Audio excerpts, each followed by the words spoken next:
Guillaume Fard, qu'on comprenne comment on en est arrivé à cette situation, justement.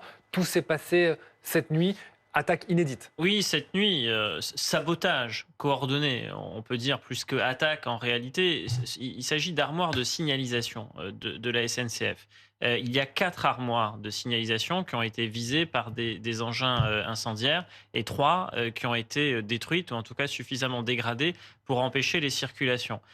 Ces armoires de signalisation, pour bien l'expliquer, permettent, de contrôler les lignes à grande vitesse, sur les 4 axes principaux de circulation dans notre pays, nord-sud, est-ouest, les 4 points cardinaux. 3 sur 4 ont été touchés, ce qui fait que le trafic est très fortement dégradé, voire arrêté, sur les axes, entre Paris et l'est, entre Paris et l'ouest, entre Paris et le nord. Et pour ce qui est de l'axe de circulation entre Paris et le sud, l'armoire de signalisation qui a été visée dans le département de l'Yonne n'a pas été, dégradée, puisque des agents SNCF ont surpris, des personnes, qui sortaient d'une camionnette et ont appelé la gendarmerie, les mettant ainsi, en déroute.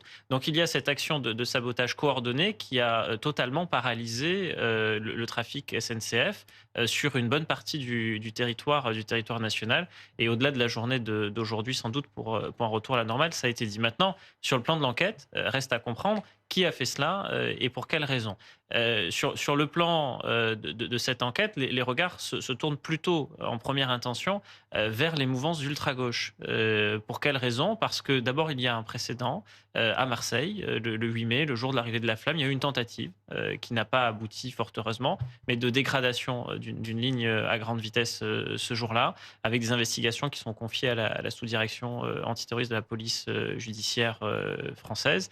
Et donc là, c'est aussi ce service qui est en charge de coordonner Ça les peut enquêtes. surprendre, justement, les Français qui nous écoutent, que ce soit la sous-direction antiterroriste qui coordonne ces enquêtes. C'est bien qu'on parle d'un sujet sérieux. Oui, ça veut dire que, en fait, le terrorisme n'est pas qu'islamiste. Le terrorisme, ce sont les violences idéologiques, au sens large. Et ces idéologies peuvent être, religieuses, mais elles peuvent être aussi politiques. Ça peut être, le terrorisme, ça peut être l'ultra-droite, ça peut être l'ultra-gauche. Là, au cas d'espèce, ce qui semble être la piste privilégiée selon nos informations et à l'heure, où nous avons, cette conversation ici, c'est l'ultra-gauche.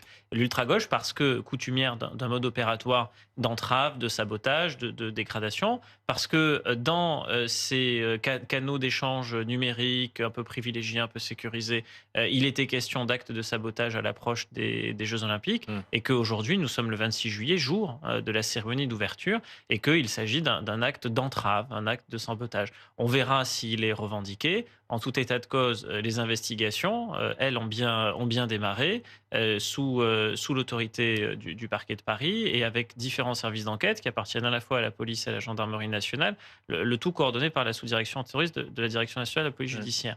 Avec, aussi un élément très important dans cette enquête, qui sont le témoignage, des agents de la SNCF qui, dans l'Yonne, cette Ouais. nuit, ont mis, en déroute certains des saboteurs. Probablement qu'ils ont, des informations, qu'ils pourront partager avec les enquêteurs, et qui permettront sans doute, Mm.